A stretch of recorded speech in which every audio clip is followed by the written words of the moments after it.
Team Sérénité présente 100 minutes de pause.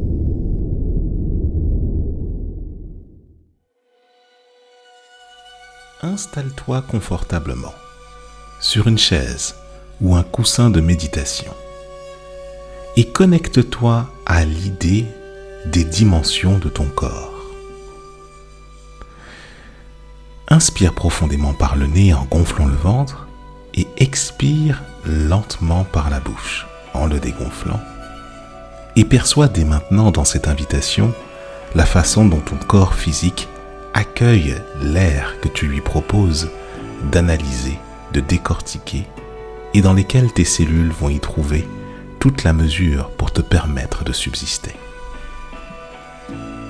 N'a-t-on vraiment qu'un seul corps ? Tout être incarné et manifesté dispose d'un corps physique. Compte tenu de son libre arbitre, il l'entretient en obéissant à ses envies, ce qui lui fait plaisir, ou selon des objectifs qu'il souhaite atteindre. N'y a-t-il donc que le corps physique ? Sommes-nous seulement limités à nos perceptions pour dire qu'il ne serait que le réceptacle de tout événement symptomatique que nous expérimentons à l'heure actuelle ? N'y aurait-il pas des couches plus fines où il serait alors possible de lire l'évolution du corps physique de manière plus complète, plus holistique que nos représentations sous le prisme de la médecine allopathique ?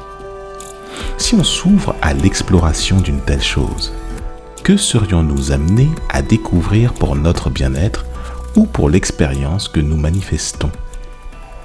Je te propose d'aller voir d'un peu plus près comment cela fonctionne. En réalité, au-delà de ton corps physique, tu es amené, dans ton parcours de vie, à te confronter aux émotions.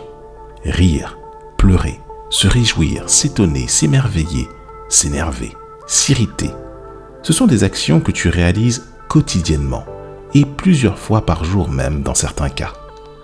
Pourtant, ton corps physique n'est pas directement touché, bien qu'à terme, suivant les cas, il pourra être concerné par le symptôme et qu'il soit vécu positivement ou négativement.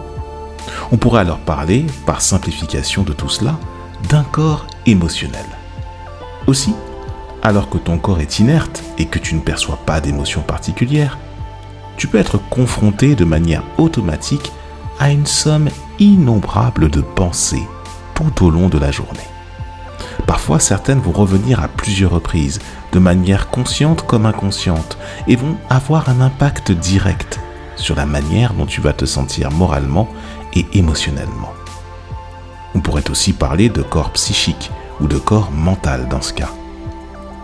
Que dire aussi de ton énergie et de la vitalité qui t'anime ? À l'image du carburant que tu pourrais mettre dans un véhicule pour que celui-ci puisse avancer, que vas-tu faire pour donner force et vitalité à ton corps physique ? D'où lui vient cet élan qui fait qu'il est en vie et qu'il réponde à des fonctions ? À l'intérieur, comme à l'extérieur de toi, c'est la dimension énergétique de ton être qui est sollicitée. On peut aussi parler donc de corps énergétique. Partant de là, on pourrait même aller encore plus finement dans l'analyse, car il existe une énergie compatible à ton épanouissement dans le monde matérialisé qui dépend directement de ton état d'esprit et de la manière philosophique que tu auras de percevoir l'environnement qui t'entoure immédiatement.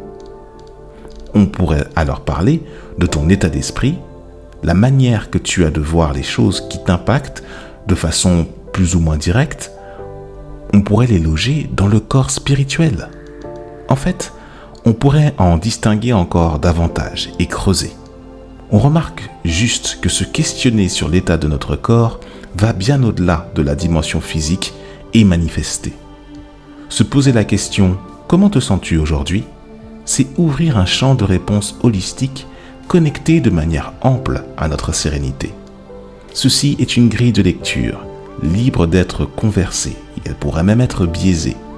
Si je te parle ainsi depuis toutes ces années, c'est qu'en finissant par l'adopter, des éléments de réponse à la sérénité que j'incarne ont pu parvenir à s'y inviter.